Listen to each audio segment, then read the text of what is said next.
May 10, 1940. Germany invaded France and the Low Countries. 6 weeks later, France surrendered. 6 weeks.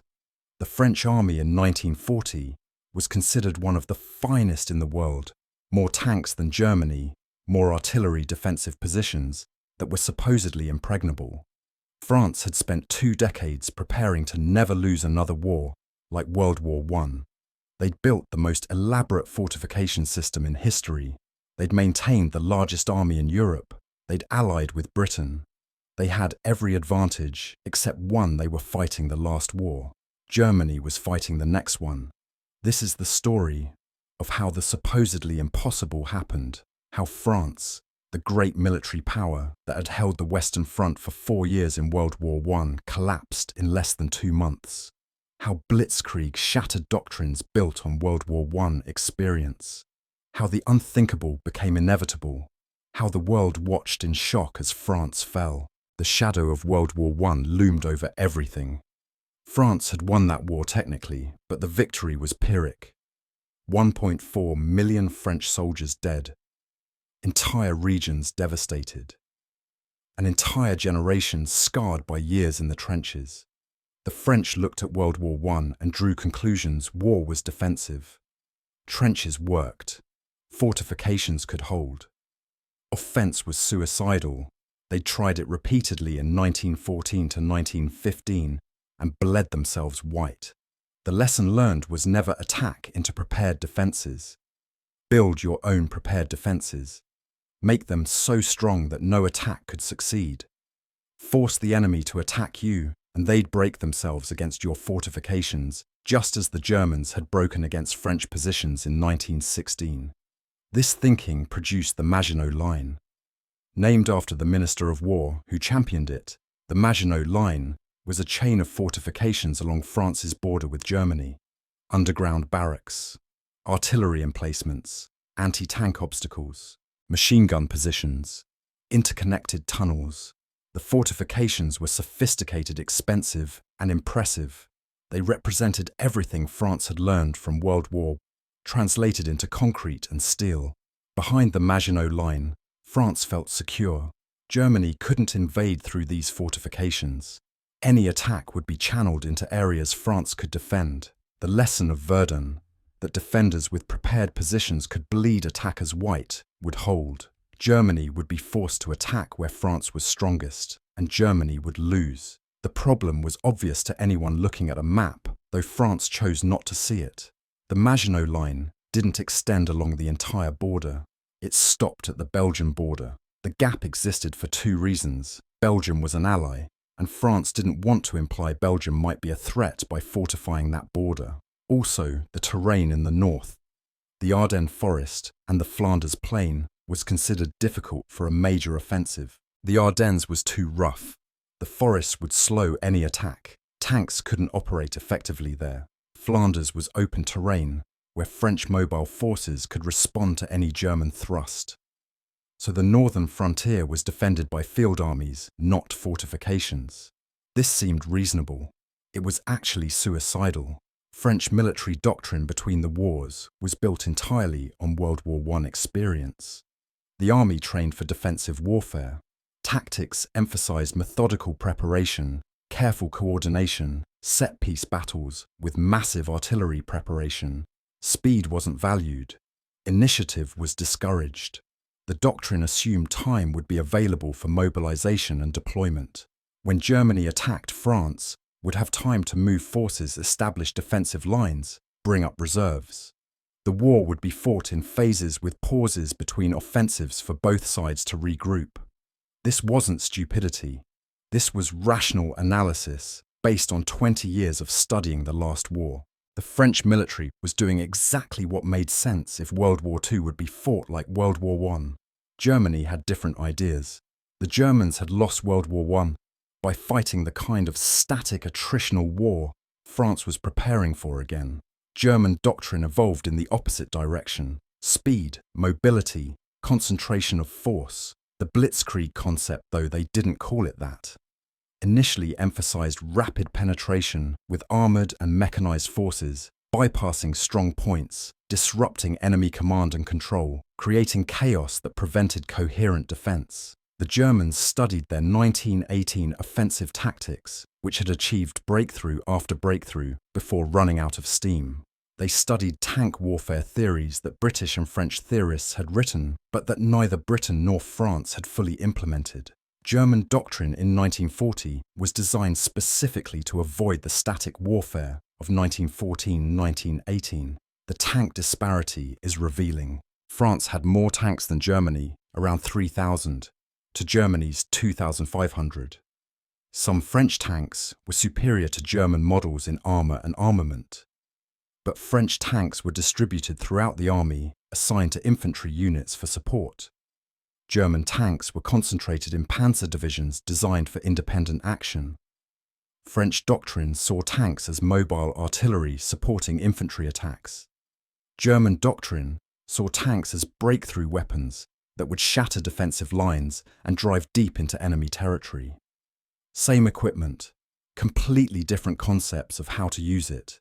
The difference in doctrine mattered more than the difference in numbers.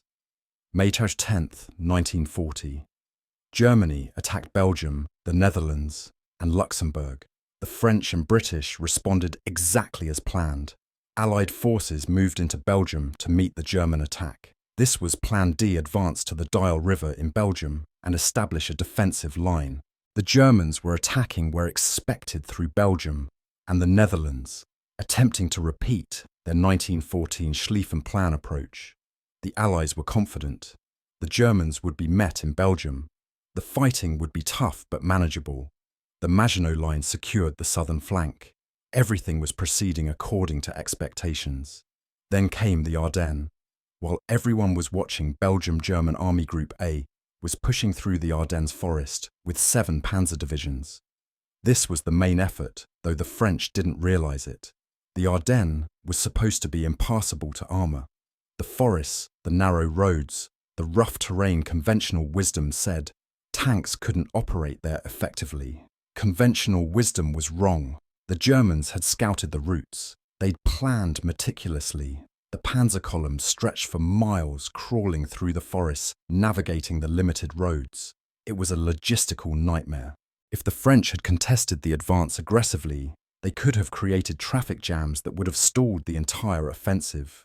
But the French weren't there in strength. A few cavalry divisions screened the area. They reported German activity, but underestimated the scale. May 13th, the panzers reached the Meuse River. This was the critical moment. The Meuse was a significant obstacle, wide, deep, defensible. French positions on the far bank should have stopped the Germans cold. Attacking across a river against prepared defences was exactly the kind of operation that failed repeatedly in World War I. Conventional doctrine said you needed massive artillery preparation, careful planning, overwhelming force. The Germans didn't have time for that. They attacked immediately. Infantry crossed in rubber boats under covering fire. Engineers built bridges under fire. Stukas dive-bombed French positions, creating terror and disruption. By evening, German infantry had bridged the Meuse at multiple points. By the next day, tanks were crossing. The breakthrough had succeeded. The French response was confusion. Reports flooded headquarters about German crossings at Sedan, at Monthermé, at Dinant. The scale wasn't clear. Were these raids or a major offensive? The French command structure was slow and methodical. Orders had to go up the chain, be considered, then go back down. This worked fine in World War I's static warfare.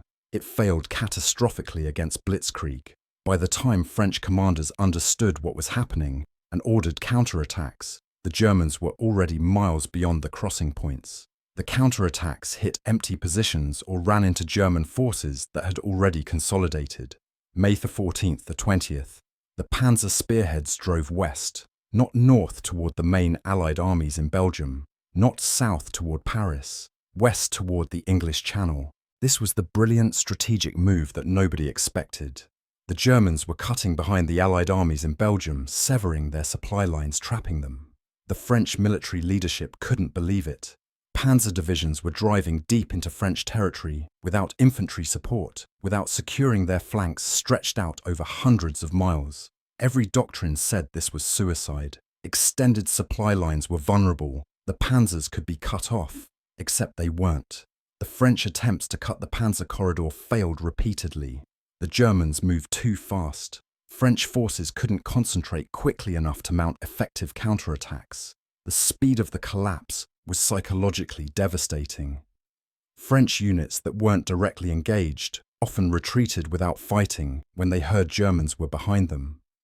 Command and control disintegrated. Orders weren't getting through. Units lost contact with headquarters. Refugees clogged the roads, millions of Belgian and French civilians fleeing the fighting, blocking military movements. The Luftwaffe strafed refugee columns, creating panic and chaos. The French army, which had mobilized millions of men and looked impressive on paper, was coming apart without having fought major battles in most areas. May 20th, German panzers reached the Channel coast at Abbeville. The Allied armies in Belgium, the best French divisions, and the entire British expeditionary force were cut off. The trap had closed. Roughly 1 million Allied troops were in a pocket, with their backs to the sea. The Germans could now turn north and destroy them. The French armies in the south couldn't help. They were too far away and too disorganized. The situation was catastrophic. Lord Gort, commanding the BF, had already concluded that the only option was evacuation. The French command still hoped for a breakout. Churchill flew to Paris for emergency meetings. The British and French weren't coordinating effectively anymore. Each was looking to save what they could. Dunkirk became the focus. The port town on the French coast became the evacuation point for the trapped armies. The Royal Navy organized Operation Dynamo. Ships of all types were mobilized: destroyers, transports, civilian vessels. The famous little ships, fishing boats, pleasure craft, private yachts supplemented the Navy. The goal was to save 30,000 men. Nobody thought more was possible. The Germans were closing in. The Luftwaffe controlled the skies. The evacuation should have been a massacre. Then Hitler issued the halt order. For reasons still debated, preserving the panzers, letting Goering's Luftwaffe finish the job. Political calculations about Britain. Hitler ordered the armoured divisions to stop their advance on Dunkirk. The halt order lasted 3 days. 3 days during which the evacuation organised, the defensive perimeter solidified, and the Royal Navy got ships into position. When the order was lifted on May the 27th, the window had closed. The evacuation was in full swing.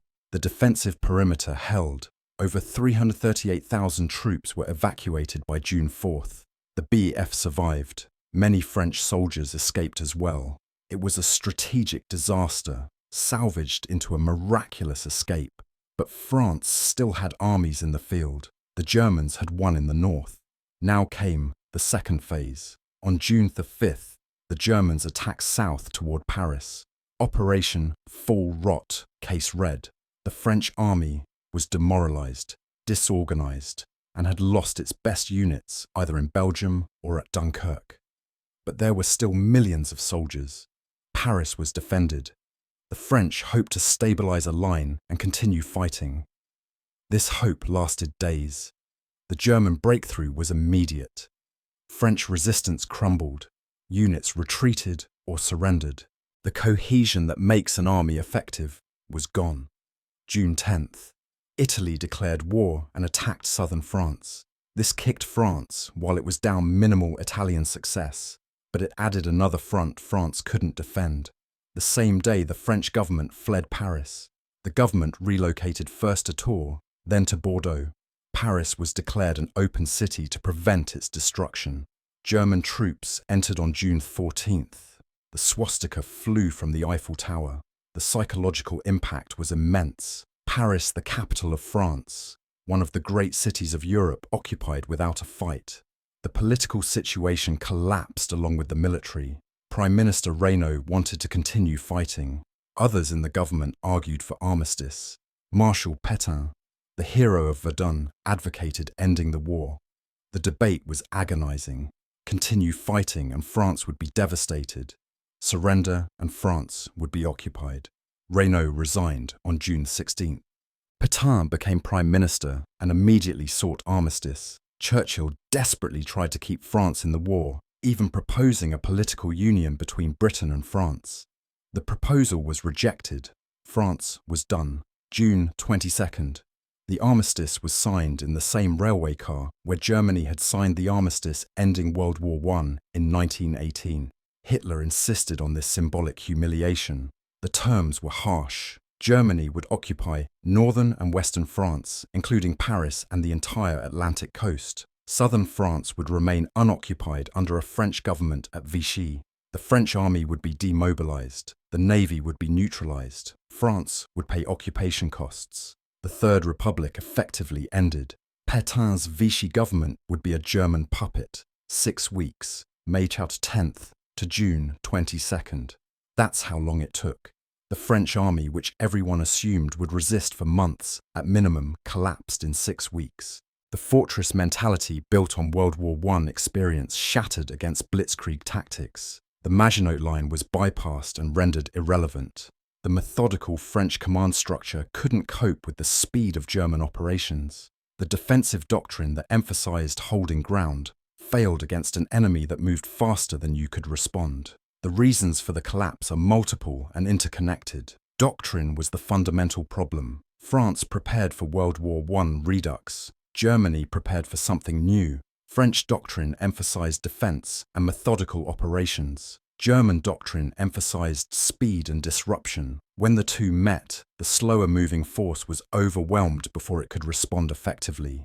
The tank disparity wasn't in numbers, but in employment. France distributed tanks throughout the army. Germany concentrated them in Panzer divisions. Concentrated force is more effective than dispersed force. French armor supported infantry. German armor was the main effort with infantry following behind. The command structure mattered enormously. French command was centralized and slow. Orders went up the chain. Decisions were made at high levels. Orders came back down. This worked in static warfare with time to think. It failed in mobile warfare where the situation changed hourly. German command emphasized initiative at lower levels. Commanders on the ground could make decisions. The motto was Auftragstactik, mission-type tactics. You were told the objective, not how to achieve it. This allowed rapid response to changing situations. When French generals were still trying to understand what was happening, German colonels and majors were exploiting opportunities.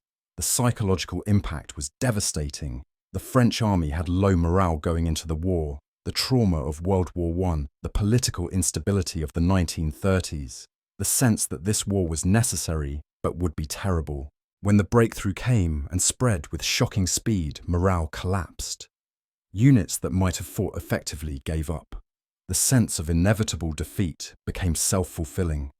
German propaganda exploited this, spreading rumors, creating panic. The refugee crisis amplified everything. Millions of civilians on the roads fleeing the fighting, spreading panic and blocking military movements.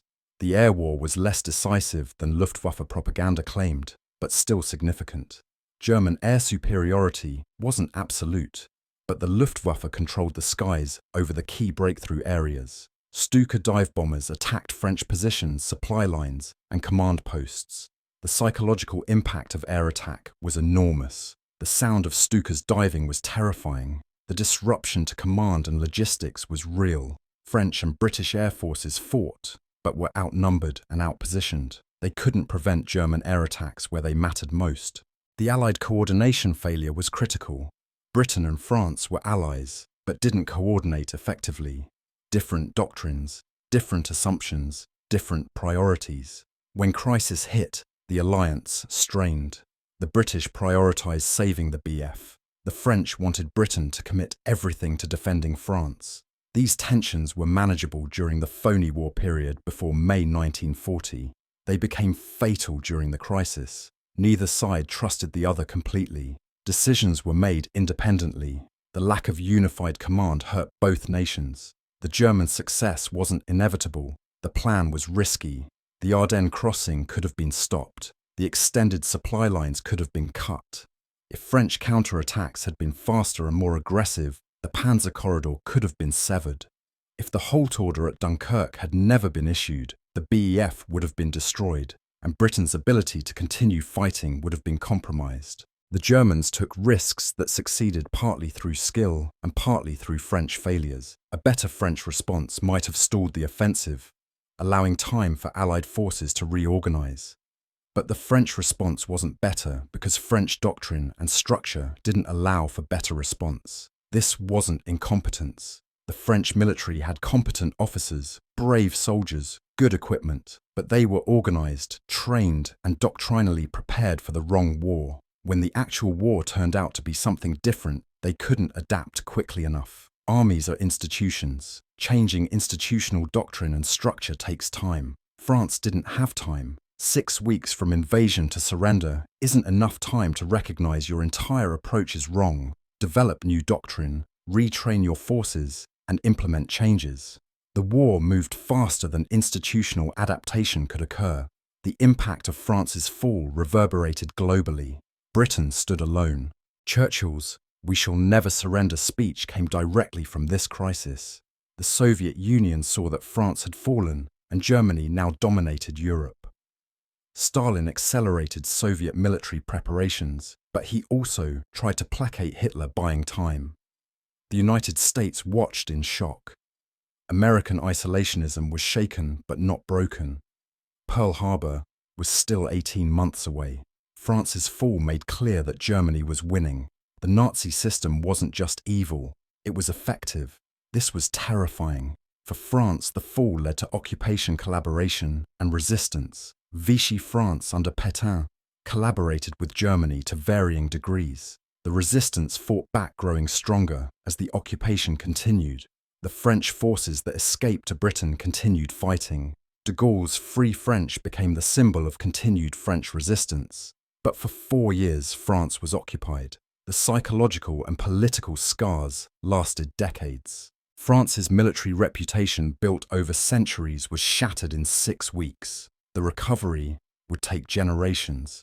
The fall of France demonstrated that military power isn't just about numbers or equipment. It's about doctrine, organization, and adaptation. France had more tanks. It had strong defensive positions. It had millions of soldiers. None of that mattered because the doctrine was wrong for the war being fought. Germany won in 1940, not because they had overwhelming superiority, but because they fought differently. Blitzkrieg wasn't about destroying the enemy army through attrition. It was about disrupting the enemy's ability to respond coherently, attack faster than they can organize defense, move faster than they can reposition, create chaos that prevents effective resistance. France couldn't counter this because French doctrine didn't contemplate this kind of warfare. The Maginot Line became a symbol of failed strategic thinking, billions spent on fortifications that were simply bypassed. The line itself worked, the fortifications held wherever they were attacked. But the strategic concept was flawed. You can't defend everywhere with fixed fortifications.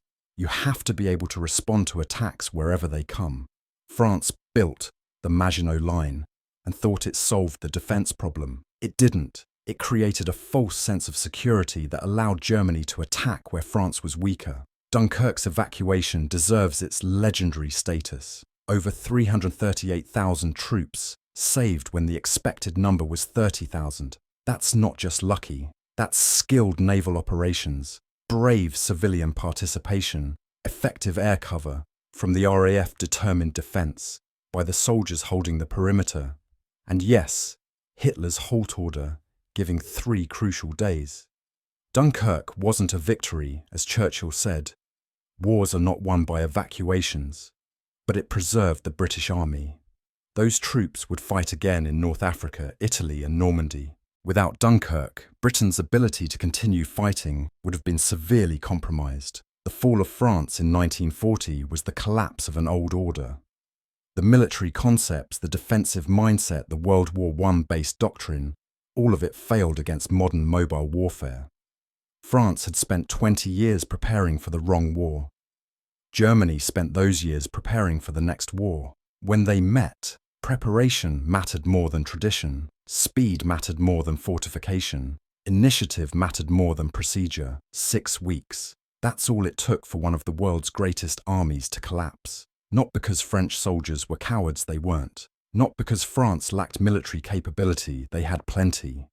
But because doctrine, structure, and preparation were wrong for the war, they had to fight. The impossible happened because France built their entire military around preventing a repetition of World War I. Germany built theirs around ensuring World War II would be different. In May and June 1940, different won. The shock of France's fall changed how everyone thought about modern warfare. Fortifications couldn't save you. Numbers weren't enough. Doctrine mattered. Speed mattered. Adaptation mattered. The lessons were learned in France's blood and occupation. The world watched, shocked, as the impossible became real. 6 weeks. One of history's great powers brought down in 6 weeks. The fall of France wasn't just a military defeat. It was the end of an era.